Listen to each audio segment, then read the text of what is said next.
Hello, everyone, and thanks for joining us for Access City Council. I'm your host, City of Las Vegas Communications Director, David Riggleman. Coming up on this show, a local nonprofit is honored for the great work the organization is doing to raise awareness on the substance abuse crisis in America and find out what Metro Police are doing to prevent crime in our neighborhoods.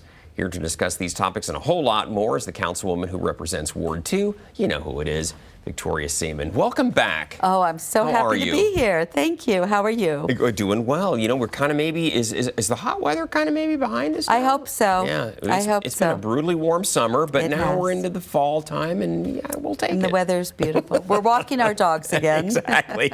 During the normal time of the day, not at 2 o'clock in the morning when it was down to 95. So anyway, Councilwoman, I know you know the ward very well. It's our stomping ground. I happen to live out there too. But for those of you who don't know where Ward 2 is, we're going to show you on the map. It's appropriately enough that area with the 2 on it.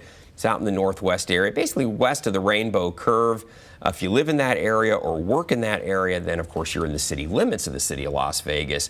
And of course, if you're a resident out there, you're represented by Victoria Seaman on the city council. We always talk about this, but that area west of the 215 going toward the mountains, that is a lot of growth out there. Growing like crazy.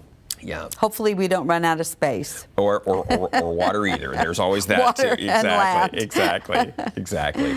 Well, Councilwoman, we got a wonderful show here. We're going to have a special guest from Metro on to talk about crime prevention and some great crime prevention tips. But to start that off appropriately enough, you posted this on Facebook. You said, I was honored to join the Las Vegas 1013 Club for the 9/11 Remembrance Memorial event at Police Memorial Park. And for those that don't know, Councilwoman, this of course took place on September 11th. What is the 1013 The 1013 Club is NYPD officers retired, and they have so many out here in Las Vegas that are retired, so they have one of their 1013 groups here. It's just a retired NYPD group. And you know, these men have kept the memory of 9/11 alive here in Las Vegas since basically it happened. And they will continue to do that. Many of them were there at 9/11 and lost, you know, their fellow colleagues. Right.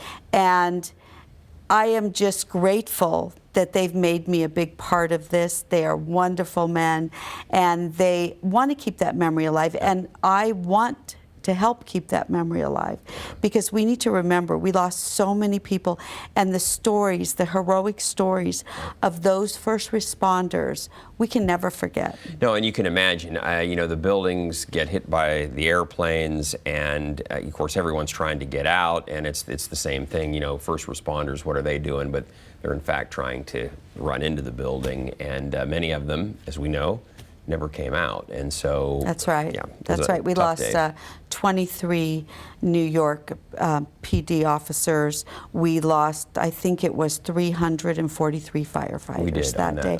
And you know, over 4,000 people. Yeah, it was terrible. And it's 21 years now. Hard to believe. Seems like yesterday, boy, a date that all of us will never forget.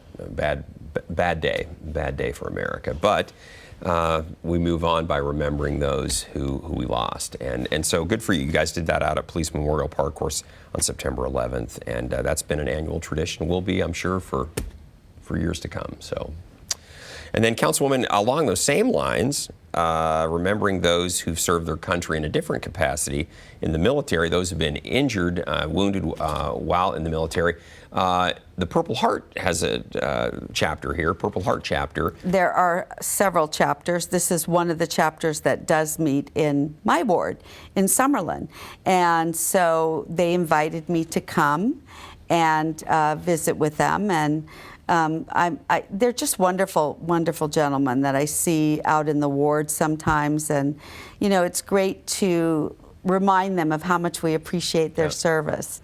And so they asked me to come and speak, and I just wanted to tell them that we appreciate their service. That's and we're great. Here for them. Well, of course, it's a wonderful thing to serve your country. It's another thing to serve your country and also be injured or wounded in the process of doing it, too.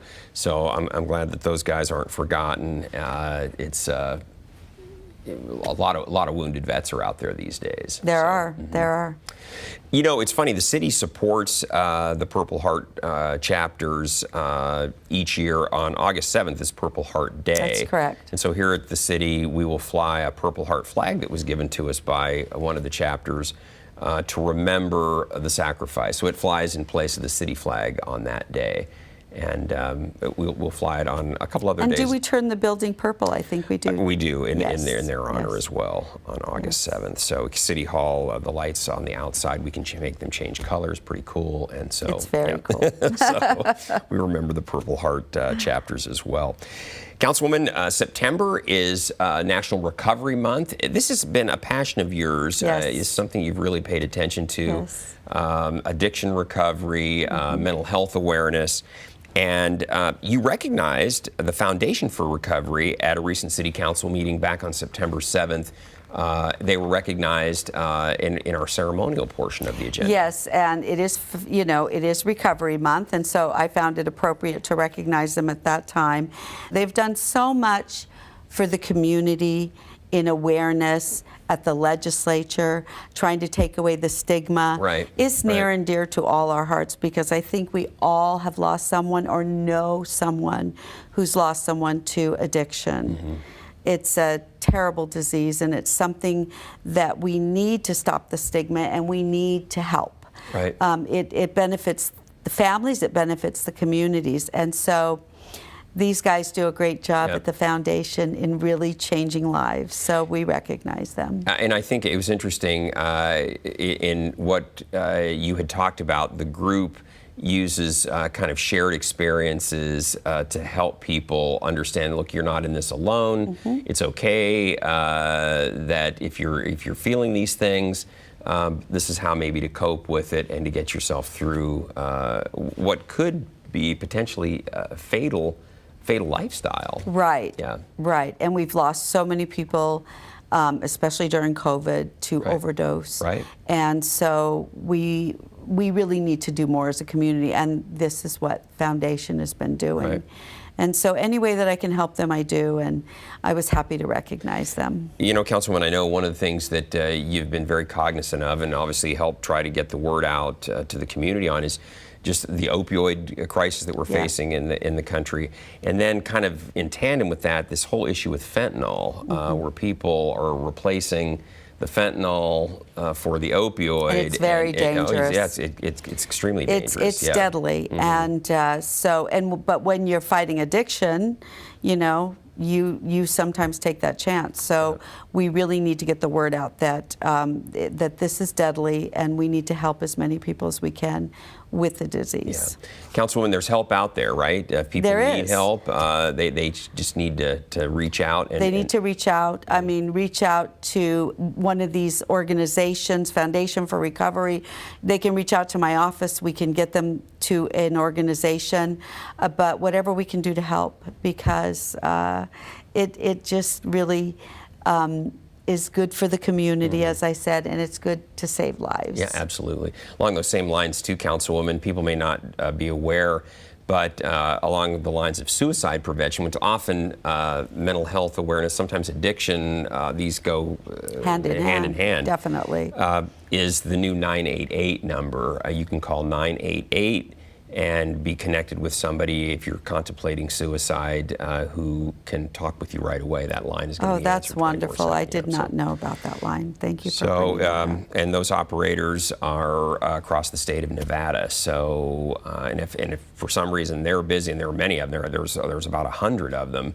If they're busy, it goes to a national line where someone will take that call for you. So 988 is all you have to do if you find yourself in that situation. Right, and there are plenty of suicide awareness classes that people can go to so that they can see the signs of someone who may be contemplating suicide. Yeah. We've done a couple in the ward, and I hope to do another one in the near future, but there are so many organizations out there now for suicide awareness. Yeah. And again, it's getting past that stigma. It's okay to talk about it. If you're having certain feelings, talk to somebody.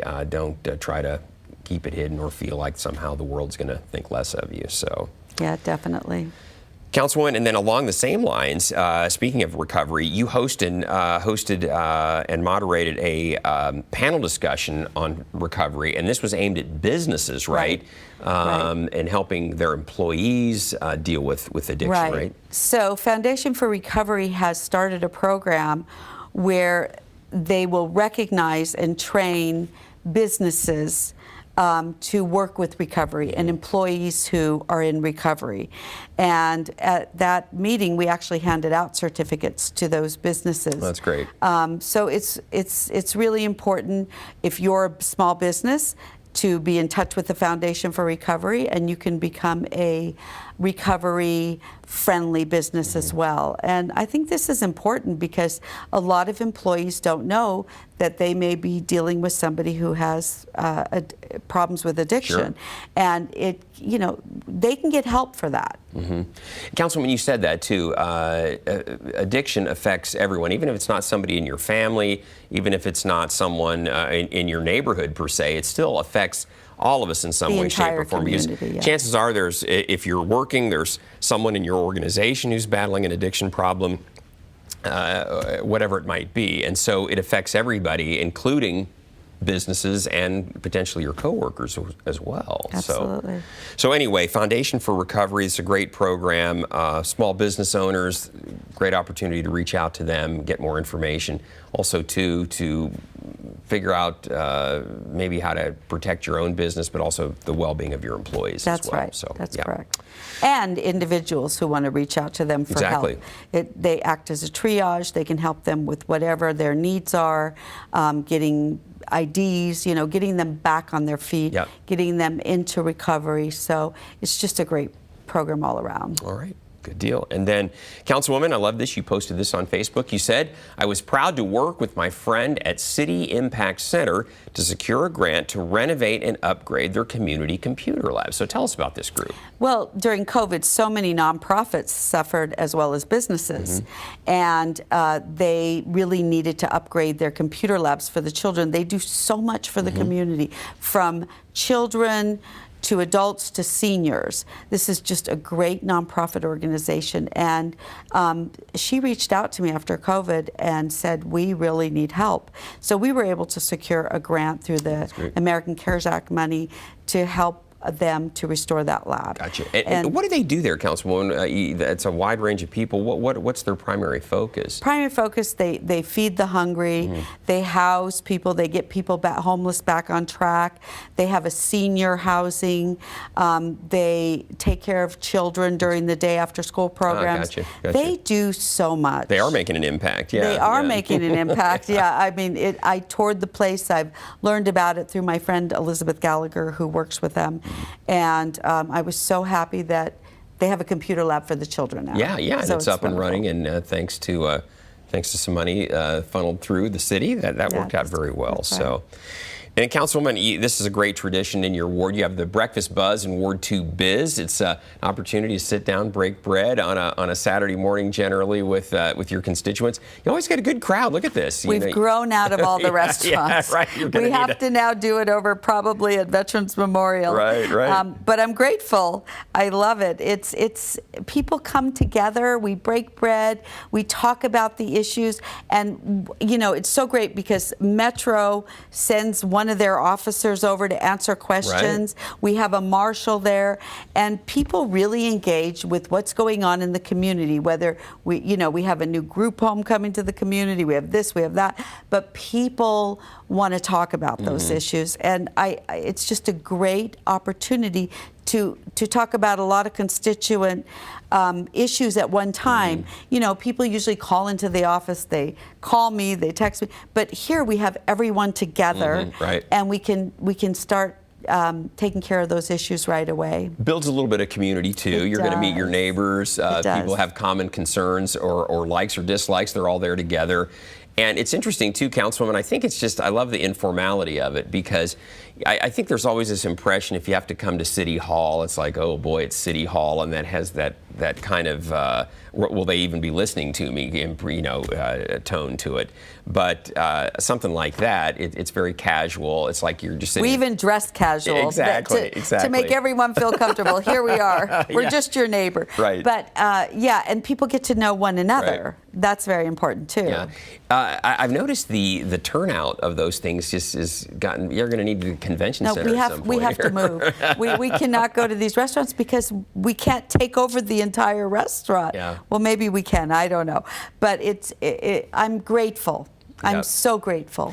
Councilman, what are some of the common themes that you hear at those? What are people talking about mostly? Crime is a big one, so I'm glad we have Captain Sims here coming today, up shortly, because crime is huge. But luckily we have a Metro officer that helps to answer questions. Yep, that's great. Whatever's happening at the time, there's been a group home that's moving in. They talk about that. Yeah. They talk about some of the issues coming at council that they know about. Right. So it kind of differs, but the main theme is crime. Yeah, exactly. I know around 4th of July, it's about the illegal fireworks. That's right. So there's a lot of, it's timely compared to It really is. Associated with the time of year. Well, Councilwoman, that's a perfect segue because you mentioned Captain Sims. We're going to go ahead and need to take a short break here, but when we return, we'll give you some crime prevention tips that could save your life and could prevent you from being a victim of a crime. That's next, so please stay with us. Every day, millions of people are connecting. Father, cosplayer, mentor, actor. It's time we take a step forward, come together, and discover how accepting our differences can make us stronger.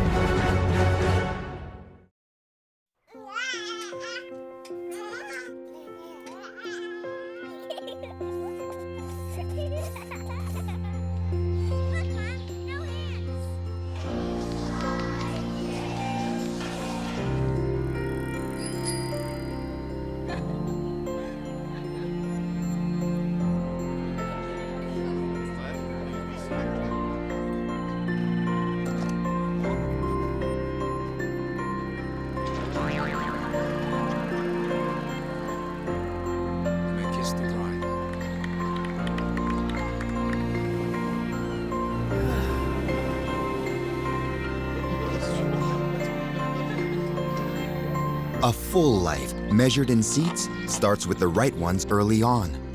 Car crashes are a leading killer of children 1 to 13. Learn how to prevent deaths and injuries by using the right car seat for your child's age and size.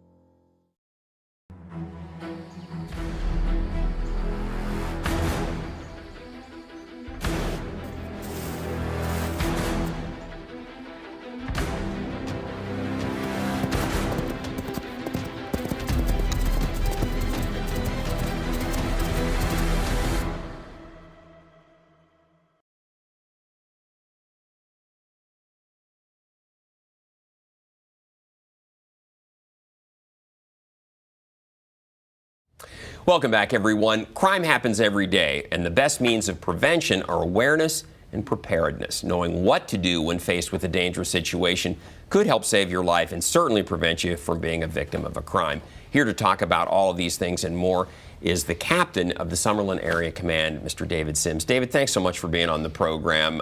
We live in your area command. We know what a quality individual you are and what a quality team you have out there. So thanks for being here. Councilwoman, I know we really feel a partnership with Metro because so many of the things they hear, you hear, right? Absolutely. And I got to tell you, I love having this partnership because we make Metro aware of what we're hearing, and they let us know what they're hearing, and we can somehow work together, and it's just better for the community.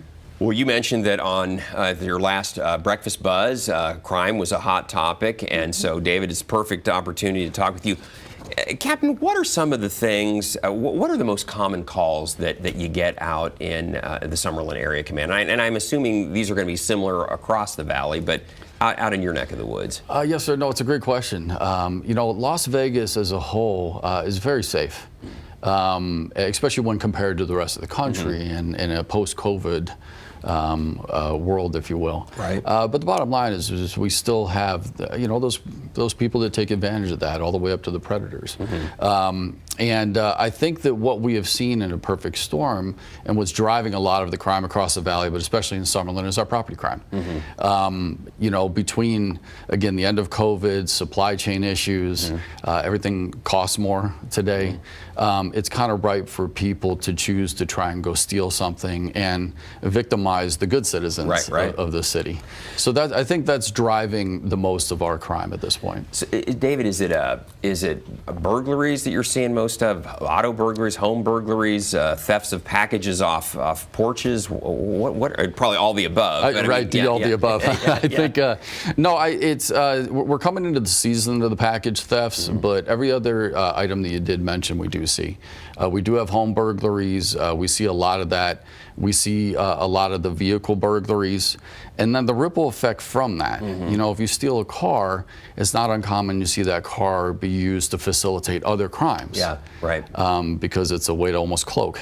Right. And so I think that the potential to become a victim of this, even though it is a very small chance of it occurring, it's so invasive. Sure. And if somebody steals your bicycle, it can be replaced, but when somebody essentially invades your home or invades your vehicle and goes through your private things, that touches an entire community. And I think you have the victim of that crime, but I think everybody feels it. Sure.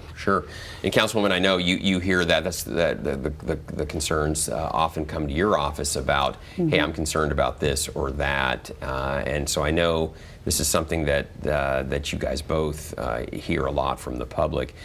Well, David, I know Councilwoman and I are really interested. What are the main things that people could do to prevent from being a victim of a crime? And some of this is not rocket science either, I'm assuming, so. I know, it may appear to almost be anticlimactic, but a lot of it is a common sense approach to it. I think as an overarching statement is to say, what can I do in my behaviors and to my home and my vehicle that is not going to make it easy on the bad guy. Yeah. I think the public would be surprised at how often when we find out a car was stolen, but they left their key fob in the car. Made it pretty easy then. Yeah. Made it pretty easy. Yeah. And when it gets really scary is when you find out that they left a gun under the seat. Oh, yeah. Or and even from the perspective of the victim, it's not uncommon that you're going to leave your garage door opener inside a vehicle. Well, now you gave somebody that you don't know and may have nefarious intentions access to your home. Yeah. And speaking of the home, it's a good transition. Again, I think the public would be surprised at how often we hear these things that people have in place with technology today, just retail cameras. They have them, but they weren't turned on. Right. I have an alarm system, but it wasn't activated because I live in a very safe neighborhood. And they're not wrong. It's a tremendously safe neighborhood. The crime in Summerlin, in terms of volume, is very, very low. But the bad guys know that too. And it's that sense of security. And if I may use that analogy I use quite common, people don't expect to get in very bad car accidents when they get in their car and put a seatbelt on. You don't expect that's going to happen, but it's, I think, part of our culture today. Everybody does. You're prepared You're just in prepared, case. 100, absolutely. And it saves lives. It absolutely saves lives. And I think if you have that same approach to your behaviors, you're not going to expect somebody to break into your home, but don't make it easy on you. Right. These are simple things that you can do. You told me, David, and you told Councilwoman prior to us recording this, you said that bad guys, there are certain things that they don't like. And you were telling the Councilwoman, I can kind of run through that. What don't they like on your house? Absolutely. Bad guys don't like light. Keep your lights on. Yeah, keep your lights on. And it may sound trivial, but I think growing up, and a lot of our generation is you kind of shut down your home before you go to bed. Right. And same thing before you're getting ready to leave and go to work maybe the next day. So you turn off the lights, you turn off all the electronics. Well, you're also potentially projecting to somebody here. with bad intentions, come here. So Shrubbery. a lot of people that have bushes that are overgrown. Those are easy for people to hide in. And I think that if you take some of these things away, and you can go further down the road where you can install better locks and things like that, and I absolutely do encourage that because it does work. But really, it's alarm systems, the cameras. These are all things and steps that people can take on top of the behavior. Don't leave your garage door open. Yeah, don't leave your doors unlocked. Don't leave your doors unlocked. Yes. Councilwoman, he was telling us how many Yeah. people just will leave their back door unlocked. You know, That's crazy. And it's quick. Because it's opportunity, right? It absolutely is. Yeah. And, you know, for instance, leaving, we're coming into the holiday season, right? Yeah. So we could talk about packages here if you'd like, but what we see a lot is during the shopping season, you will go to different retail places and you buy a bunch of stuff and you leave it in the backseat of your car. Yeah. And you go in. Well, that's an easy, you know, please break into my car. yeah, exactly, right. And take all of this cool stuff Absolutely. that's brand new, not even out of the box. Yeah. 100%. Yep. Yeah. And you know, and it is unfortunate though, because it's a lot of people, and I believe I don't think they're wrong when they say I shouldn't have to live in this state of fear. And I said, no, it's not. You're not afraid of it. It's just being prepared. Yeah, and preventing it's it, just yeah. being aware of the surroundings around you, and you know, it's again, it's not uncommon. I'll give you another one that we do see frequently is if we're really going to see a car that's been broken into outside of like a 7-Eleven because you go inside for 2 minutes. But if you park at the gym, and I can sit in my car and I know you're going to be in the gym for at least an hour. Yeah. So, hey, as soon as you go inside, you know, it is kind of fair game. So why would you make it easy on the person with bad intentions? And I'm going to leave my work bag, my laptop, everything like In the that car. sitting in the Off it car. goes then, yeah. Yep. Yeah.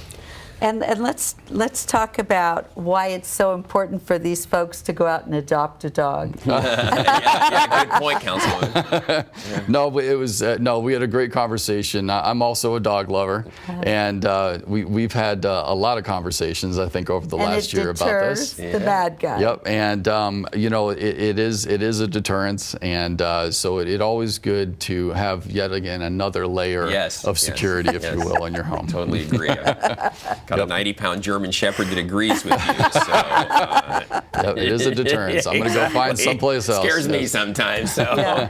And the barking kind of deters people. Sure. They'll just move on to a different it's house. like, there's a lot of activity, and there somebody knows that I'm out here. So somebody might be home. Yeah, exactly, exactly. Captain Sims, thank you so much. We're running out of time here. We want to thank you so much. Best of luck to you. Thank you and your team for all the great work you do out there. We want to tell everybody out there, Councilwoman, you know, we always want to hear from you. So if there's something you'd like to share with Councilwoman Victoria Seaman, you can find her on Facebook, Twitter, and LinkedIn. You can also contact the Councilwoman just by picking up the phone, 702-229-2420, or send her an email. Her address is ward2@lasvegasnevada.gov, and she or one of her great staff get right back to you and answer any of the questions that you might have. So, Councilwoman, great work. We'll have you back in 6 weeks.